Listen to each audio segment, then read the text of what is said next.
আমার স্বামী আমার রাখিয়া ডিভোর্স দিয়ে ইটালি চলে গেছে, আমার খোঁজ খবর নিতেছে না, আমি কই যাবো কি করবো, এর আমি ফাঁসি চাই।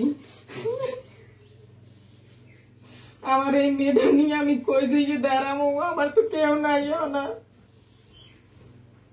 12টা বছর সংসার করছি, সবাই আমার নির্যাতন করে।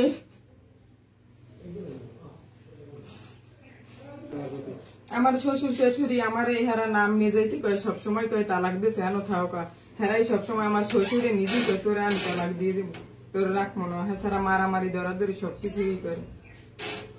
আমি চাই থাকতে আমার মেয়ে নিয়ে আমি থাকবো, তাছাড়া বাচ্চারা আমি কেন নষ্ট করবো, তারা অনেক চাপ দেয়, হুমকি দেয়, তাছাড়া সবকিছু খাওয়াই এডাই ওডাই দিয়ে কোন সময় এখন আমার জানেরই বয় যে আমি কিভাবে বাঁচবো, আমার ফ্যামিলির কে নিরাপত্তা দেবে। আমি তো থাকতেছি, আমি তো জানি না কিরকম কি ডিভোর্স দিল, বাচ্চা আছে বাচ্চা হইবে কিরকম, এতে কি ডিভোর্স হয় বলো।